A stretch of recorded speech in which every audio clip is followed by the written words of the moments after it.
बहुत समय पहले की बात है। शिवपुरी नाम का एक सुंदर और शांत राज्य हुआ करता था। उसी राज्य में सुंदर नाम का एक बढ़ई अपनी पत्नी कविता के साथ रहा करता था। छोटे मोटे काम करके अपने परिवार का गुजारा करता था। एक दिन शाम को, आज दिन भर कैसा रहा? क्या कोई काम मिला? हाँ, आज पास के गांव में खेत में काम मिला था। थोड़ा सा पैसा कमाया, लेकिन यह रोज का नहीं है। सोच रहा हूँ कि कब तक ऐसे चलेगा। तुम दिन भर इतनी मेहनत करते हो, पर फिर भी कमाई पूरी नहीं होती। घर का खर्चा दिन प्रतिदिन बढ़ता जा रहा है। हम कब तक इस तरह जी पाएंगे? धैर्य रखो, मेहनत कभी व्यर्थ नहीं जाती। ईमानदारी से कमाई गई रोटी में भगवान का आशीर्वाद होता है। जल्द ही सब कुछ अच्छा होगा। अगले दिन फिर से काम की तलाश में निकल पड़ता है। आज तुम्हें किसी ना किसी पक्के काम की तलाश करनी ही पड़ेगी। ऐसे आखिर कब तक चलेगा? एक दिन काम कर लिया और फिर 2 दिन इधर उधर काम की तलाश में भटकते रहे। मुझे कोई ऐसा काम करना होगा जिससे मेरे घर की रोजाना की जरूरतें पूरी हो सके। ये सोचता हुआ वह चला जा रहा था। थोड़ी देर नदी किनारे चलकर बैठता हूँ, शायद कुछ करने का विचार आ जाए। यह सोचकर वह नदी किनारे जा बैठता है और उसके पास से कुछ परमल को नदी से पानी में डाल देता है। कुछ तो मछलियों का पेट इस परमल से भर ही जाएगा। उसकी यह बात मछलियों की रानी सुन लेती है और सोचती है कि यह कितना अच्छा व्यक्ति है। तुम बहुत अच्छे व्यक्ति हो जो मेरी प्रजा का इतना ध्यान रखते हो। तुम कौन हो और मैंने ऐसा क्या किया? मैं मछलियों की रानी हूँ और जो तुमने खाने के लिए पानी में डाला है वह मेरी प्रजा ही खाती है। मुझे यह नहीं पता था कि सभी मछलियां आपकी प्रजा है। अनजाने ही सही, तुमने हमारी बहुत मदद की है। इस मदद के बदले मैं तुम्हें आशीर्वाद देता हूँ। तुम्हारे हाथ से बनी लकड़ी की कोई भी चीज कभी भी किसी भी तूफान में भी पानी में नहीं डूबेगी। और ऐसा कहकर रानी मछली वापस पानी में चली जाती है।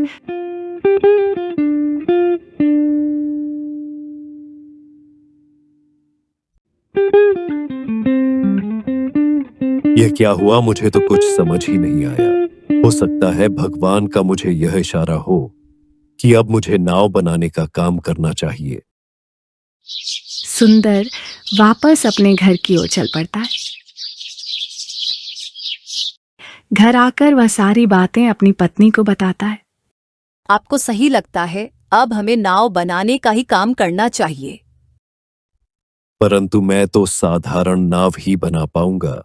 ज्यादा सुंदर नाव बनाना मुझे नहीं आएगी।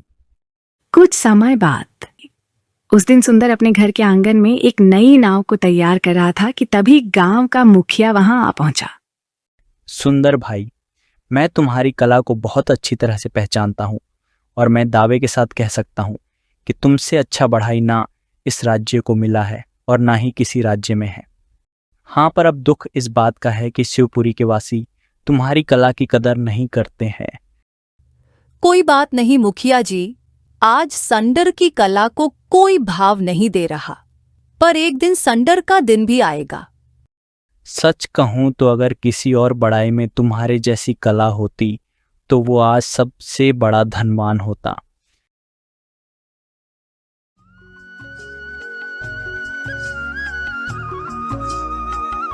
हाँ भैया, क्या मेरी नाव तैयार हो गई? हाँ देखो भैया, तुम्हारे बताए अनुसार बेहतर नाव तैयार की है। अरे वाह, यह तो किसी राजा की नाव लग रही है। इसीलिए तो दाम भी राजसी मांगे हैं। ग्राहक ने बिना झिझके स्वर्ण मुद्राएं सोनू को दे दी। हाँ भैया, अब ये नाव मेरी है। मैं इससे दूसरे राज्यों में व्यापार करूंगा। हाँ, बस सफलता मिलने के बाद मुझे भूल मत जाना। ग्राहक प्रसन्न होकर चला गया। तभी सोनू की पत्नी आरती वहां आ पहुंची। अरे आरती, कुछ देर पहले ग्राहक आया, उसे खरीद कर ले गया। हाँ, आपने उसमें बहुत ही घटिया लकड़ी का इस्तेमाल किया था। अगर नाव डूब गई तो, अगर लोगों को पता लग गया तो आप पर लोगों का सारा विश्वास टूट जाएगा। अरे तुम नहीं जानती आरती कि राजा मुझसे कितना प्रभावित है। मैं खराब लकड़ी सिर्फ दूसरे राज्यों के लिए इस्तेमाल करता हूँ। अपने राज्य वालों को तो मैं बहुत अच्छी नाव बना के देता हूँ। घमंड छोड़िए, नहीं तो ये घमंड एक दिन आपको डुबो देगा। इधर दूसरी ओर अगले दिन वही ग्राहक प्रवीण अपनी पत्नी नेहा के साथ नदी किनारे खड़ा था। देखो नेहा, ये नाव कितनी सुंदर है। हाँ काश हमारे शिवपुरी राज्य में भी सोनू जैसा बढ़िया कुशल बढ़ाई होता तो कितना अच्छा होता। नाव यहीं बन जाती। बिल्कुल सही कह रहे हैं आप, यह नाव तो किसी राजा की नाव जैसी लग रही है। हाँ तो चलो अब नाव में बैठकर अपने राज्य चलते हैं। हाँ चलो। प्रवीण और नेहा नाव में बैठ गए। प्रवीण चप्पू चलाने लगा। नाव रामगढ़ की सीमा पार करने ही वाली थी कि अचानक नाव हिचकोले खाने लगी। ये क्या हो रहा है? नाव क्यों डगमगाने लगी? अरे लगता है ना, अरे नाव की लकड़ी में छेद हो गया है। नेहा, नाव डूब रही है, पर ये तो नई नाव है, इसमें छेद कैसे हो सकता है?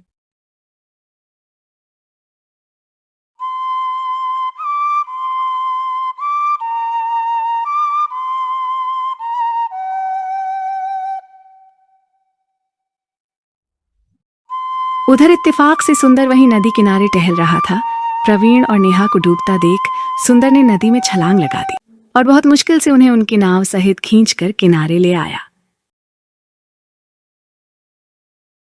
इस नाव की सुंदरता को देखकर मैं खो गया था। रामगढ़ के सोनू नाम के बढ़ाई ने तो हमें ठग लिया। तो तुमने यह नाव रामगढ़ से बनवाई है और यह नई नाव है? हाँ, हमने अपनी सारी जमा पूंजी देकर सोनू से नाव बनवाई थी और उसने हमारे साथ धोखा किया। यह तो अच्छा हुआ कि हम शिवपुरी के किनारे थे, वरना हम तो डूब ही जाते। हमने इस नाव को लेकर व्यापार करने का सपना देखा था, अब सारा सपना टूट गया। सुंदर कुछ देर सोचता रहा, फिर गंभीर स्वर में बोला, चलो तुम दोनों मेरे साथ चलो। सुंदर उन्हें अपनी दुकान पर ले गया। वहां एक नई नाव पहले से ही तैयार रखी थी जो उसके ही हाथों की बनाई हुई थी। यह नाव ले जाओ। प्रवीण चौंक गया। उसने नाव को गौर से देखा। अरे वाह, इतनी सुंदर और मजबूत नाव। हाँ, लेकिन इसकी सादगी पर मत जाना। मेरे हाथों की नाव ना सिर्फ नदी में बल्कि समंदर में भी चल सकती है। कितने दुख की बात है, हमारे राज्य में तुम्हारे जैसे बढ़ाई हैं। और बताओ भला, हम दूसरे राज्य की खाक छान रहे थे और धोखा खा गए अलग से। हम वादा करते हैं हम तुम्हें कभी नहीं भूलेंगे। और एक दिन रामगढ़ के राज्य में राजा चंपक लाल अपने सिंहासन के पास बैठा था। तभी वहां उसका मंत्री दिनेश दरबार में प्रवेश करता है। महाराज की जय हो। महाराज, शिवपुरी राज्य बहुत ही सुंदर है। उसकी जमीन उपजाऊ है। वो राज्य हमारे अधीन आ जाए तो हमारा राज्य और भी सुंदर बन सकता है महाराज। लेकिन हमने सुना है शिवपुरी के राजा मधुसूदन एक बहुत ही कुशल योद्धा है। क्या हम उसे युद्ध में हरा पाएंगे?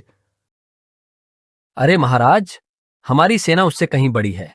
हमारे पास बेहतर हथियार हैं। हम अगर हमारे कई सैनिक की जान भी जा सकती है, हम अभी इतना बड़ा नुकसान नहीं उठा सकते। काश कोई उपाय होता कि युद्ध किए बिना ही हम राजा मधुसूदन को हरा सकें। तभी दरबार में सोनू बढ़ई प्रवेश करता है। अरे सोनू, आओ, हम तो तुम्हें ही याद कर रहे थे। दरअसल राजकुमारी नंदा नदियों का भ्रमण करना चाहती हैं।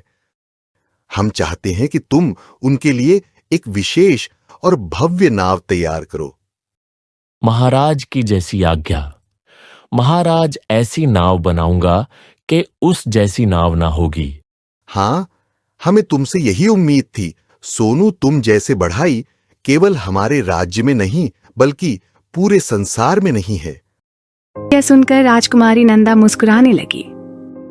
पिताजी, सोनू को देखकर मेरे मन में एक योजना आ रही है। कौन सी योजना? आपने अभी कहा कि काश राजा मधुसूदन को युद्ध के बिना हराया जा सके, तो क्यों ना हम उन्हें प्रतियोगिता के लिए चुनौती दें। प्रतियोगिता? हाँ पिताजी, उन्हें संदेश भिजवाइए कि अगर वह युद्ध से बचना चाहते हैं तो फिर उनके राज्य का कोई बढ़ई सोनू से प्रतियोगिता करे। जिसकी नाव अधिक सुंदर, मजबूत और टिकाऊ होगी, वही विजय घोषित किया जाएगा। वाह पुत्री, ये तो अद्भुत उपाय है और मुझे पूरा विश्वास है कि सोनू से श्रेष्ठ कोई और हो ही नहीं सकता। दिनेश, तुम इसी समय यह संदेश लेकर शिवपुरी रवाना हो जाओ। अगले दिन शिवपुरी का राजमहल राज दरबार के बीचों बीच मंत्री दिनेश खड़ा होता है। मैं आपको पहचानता हूँ, आप तो रामगढ़ के मंत्री हैं। आपने बिल्कुल सही पहचाना महाराज। राजा चंपकलाल ने आपके लिए एक संदेश भेजा है।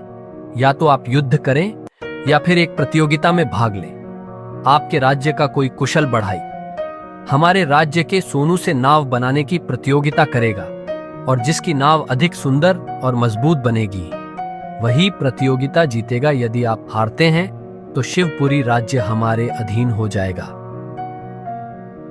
राजा मधुसूदन कुछ देर गहरी सोच में डूबा रहा, फिर गंभीर स्वर में बोला, हम ठीक हैं, हम तैयार हैं, लेकिन शर्त बराबर की नहीं है। अगर प्रतियोगिता हम हारते हैं तो हमारा राज्य बगैर युद्ध किए उसका हो जाएगा। इसीलिए अब हमारी भी एक शर्त होगी। अगर हमारे राज्य का बढ़ई जीतता है तो फिर रामगढ़ राज्य हमारे राज्य के अधीन होगा, तभी यह शर्त। मंत्री दिनेश झुककर वहां से विदा हुआ और रामगढ़ की ओर रवाना हो गया। मंत्री दिनेश के जाने के बाद राजा मधुसूदन गहरी चिंता में डूब गया। क्या हुआ? आप इतने गहरे विचारों में क्यों डूबे हैं? मैंने जो शर्त रखी है वो केवल मैंने इस उम्मीद में रखी थी कि राजा चंपकलाल डर कर पीछे हट जाए। हमारे राज्य में ऐसा कोई बढ़ाई नहीं है जो सोनू जैसे कुशल बढ़ाई को हरा सके।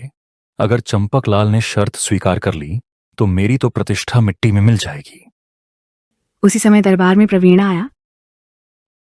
महाराज, आप बिल्कुल चिंता ना करें।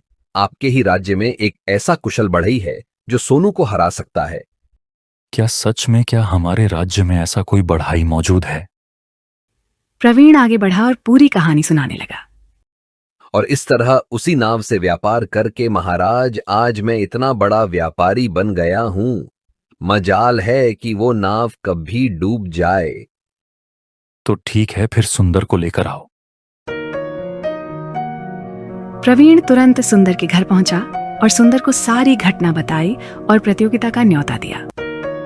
सुंदर की पत्नी कविता यह सुनकर फूली न समाई। अब आपका समय आ गया है। सुंदर प्रवीण के साथ राजमहल की ओर चल पड़ा। उधर रामगढ़ में मंत्री दिनेश राजा चंपकलाल के सामने खड़ा था। महाराज, शिवपुरी ने हमारी शर्त मान ली है। अब उनके पास सुंदर नाम का बढ़ाई भी आ गया है। लेकिन राजा मधुसूदन ने एक और शर्त रखी है महाराज, कि अगर प्रतियोगिता में आप हार जाते हैं तो फिर आपको राजा मधुसूदन की अधीनता स्वीकार करनी पड़ेगी। यह सुनकर राजा चंपकलाल का चेहरा क्रोध से तमतमा उठा। हमें यह शर्त स्वीकार है, और वो सुंदर पता नहीं कौन है, चाहे कोई भी हो, हमारे सोनू से कभी नहीं जीत सकता। हमारा सोनू हमारे राज्य का सबसे बढ़िया है। सोनू को तुरंत बुलाया जाए। कुछ ही देर में सोनू बढ़ई दरबार में हाजिर हुआ। सोनू, अब समय आ गया है अपनी कला को साबित करने का। तुम किसी भी कीमत पर यह प्रतियोगिता नहीं हार सकते। अब तुम्हारे कंधों पर राज्य की जिम्मेदारी है, समझ गए? महाराज, आप तो कतई चिंता ना करें। इस पूरे संसार में मुझसे बेहतर नाव बनाने वाला कोई है ही नहीं। निश्चिंत रहिए। राजा चंपकलाल मंत्री दिनेश से बोला। तो जाओ, राजा मधुसूदन को संदेश दे दो कि हमें उसकी शर्त मंजूर है। प्रतियोगिता 1 हफ्ते बाद रखी जाएगी।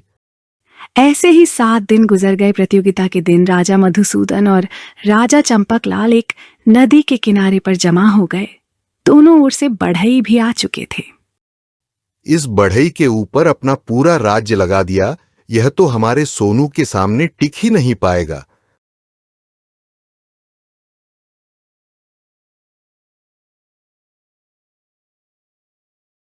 कुछ समय बाद दोनों नावें तैयार हो चुकी थीं।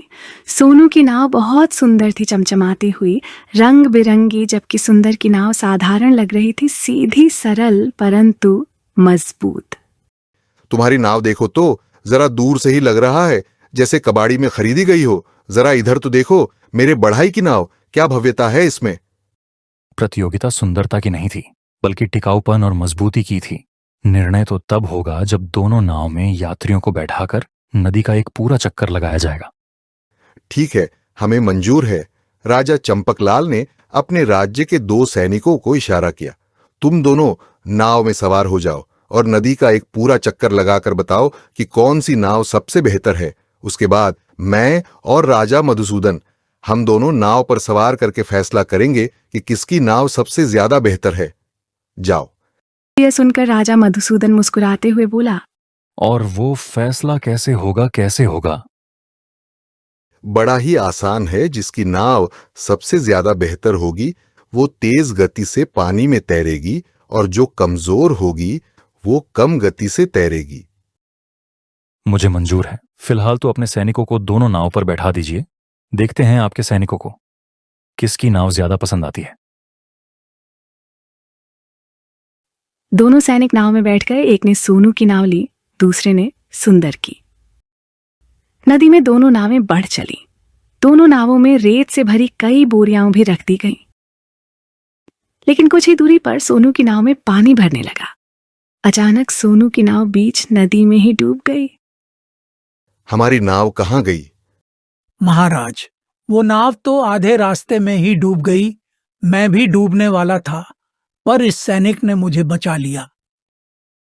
घमंड से कभी भी जीत नहीं मिलती चंपकलाल। तुम भी घमंडी थे और तुम्हारा बढ़ाई भी, और घमंड हमेशा डुबोता है। राजा चंपकलाल ने सिर झुका लिया। मंत्री दिनेश और राजकुमारी चंद्रलेखा भी मौन हो गए। हमें तुम्हारा राज्य नहीं चाहिए चंपकलाल, हमें युद्ध नहीं मित्रता चाहिए। मुझे मेरी भूल का एहसास हो चुका है मधुसूदन। तुम्हारा दिल तुम्हारे राज्य से भी बड़ा है।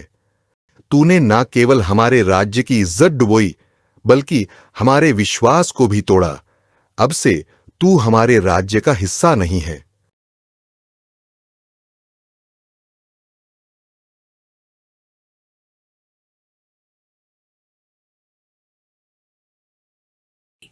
इधर शिवपुरी राज्य में सुंदर का भव्य स्वागत हुआ। राजा मधुसूदन ने सुंदर को राज्य का राजकीय बढ़ई घोषित कर दिया।